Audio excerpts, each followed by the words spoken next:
Yosa, kembali lagi di Kakoi Anime. Dan ya, ini dia full spoiler manga One Piece chapter 1078 yang berjudul Melarikan Diri dari Batas Waktu. Di mana chapter kali ini dilengkapi dengan cover story Jerma Double Six dengan judul Neo Match didirikan.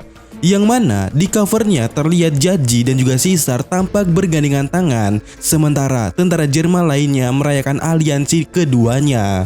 Dan ya, betul sekali, Neo Match adalah nama aliansinya.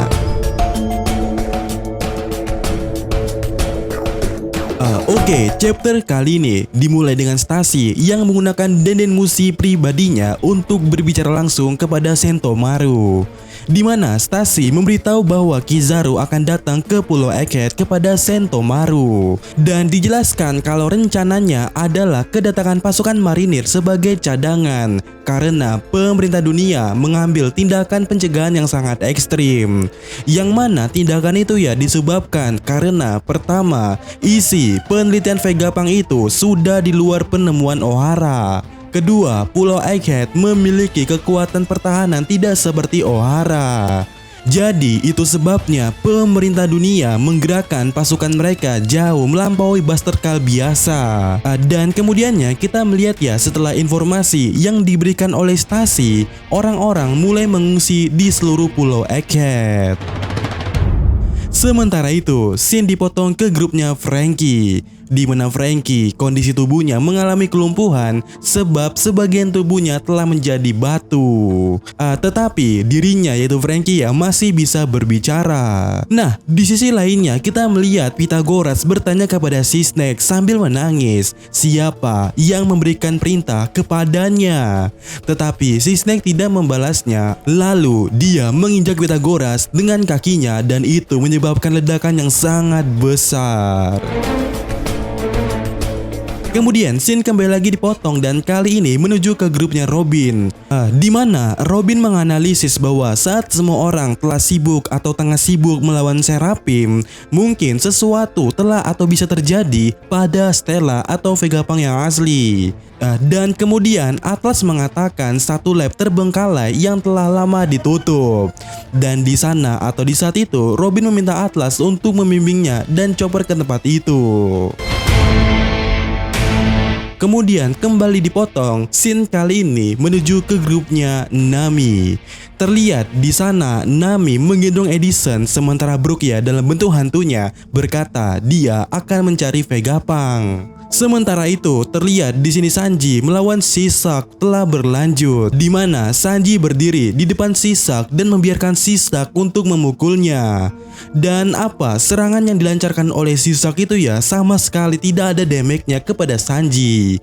Dan kemudiannya di sini Sanji berkata, apakah kau tahu ini? Ini disebut kekuatan cinta. Dan scene kembali dipotong yang kali ini dipotong ke grupnya Luffy, di mana atas saran dari Zoro sebelumnya, di sini mereka semua menunggu padamnya api daripada Seraphim itu. Namun Seraphim tidak membiarkan apinya padam sehingga Luffy dan yang lainnya masih kesulitan untuk melawannya. Kemudian tiba-tiba si Hawk di sana menghilang dari pertarungan. Dan di sini Lucy mengatakan bahwasannya kemungkinannya dia atau si Hawk itu pasti mengubah targetnya menjadi yang lebih lemah.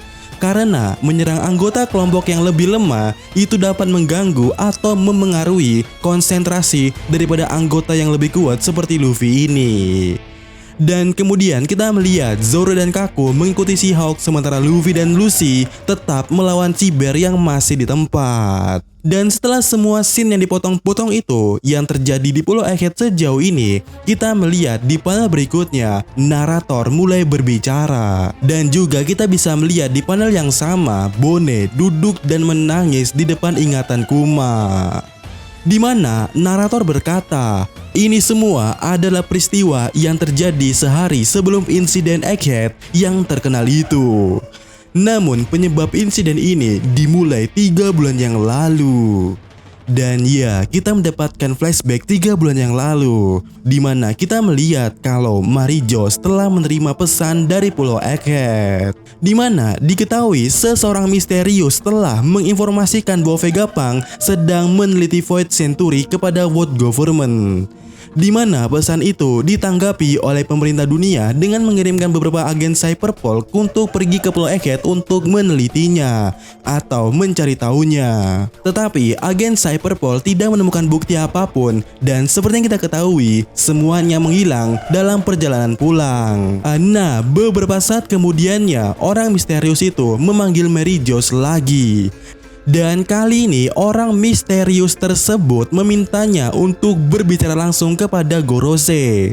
Dan setelah percakapan itu, Gorose yakin bahwa Vegapunk telah mengkhianati mereka. Jadi Gorose mengirimkan para CP0 untuk melenyapkan Vegapunk.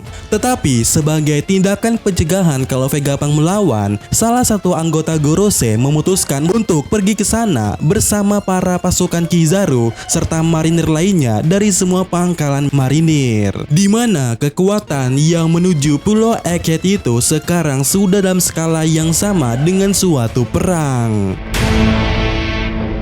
Kemudian saat narator kembali berbicara, kita dapat melihat dengan seksama Jagersha Sartun, Kizaru, Wakil Laksamana Dol, dan beberapa marinir baru lainnya, di mana adegan scene tersebut mirip seperti persiapan waktu mau perang Marineford. Kemudian narator kembali berkata, kesimpulan daripada insiden Pulau Egghead di hari berikutnya akan mengejutkan dunia dengan cara yang tidak pernah dipikirkan oleh siapapun. Dan kemudiannya kita melihat dan menemukan siapa pengkhianatnya di akhir chapter kali ini, di mana pengkhianatnya adalah York. Dia muncul di depan Stella, di mana dia memiliki ekspresi senyum yang manis yang sama seperti yang kita lihat sebelumnya. Tapi kali ini sedikit menyeramkan. Dan di sana kita melihat York berbicara dengan Stella. "Oi Stella, aku akan menjadi seorang Tenryubito." Dan Stella pun menjawab, Apakah kau tidak melihat mereka ketika pergi ke sana? Mengapa kau menjadi manusia yang tercela seperti itu?" Dan kemudiannya York menjawab, "Itu yang pasti akan dikatakan oleh Sokka. Tapi saat ini dia sudah mati. Semua Vegapunk saat ini sangat mengganggu. Dunia hanya butuh satu Vegapunk saja." Dan ya, itulah chapter kali ini yang No Breaks Next Week.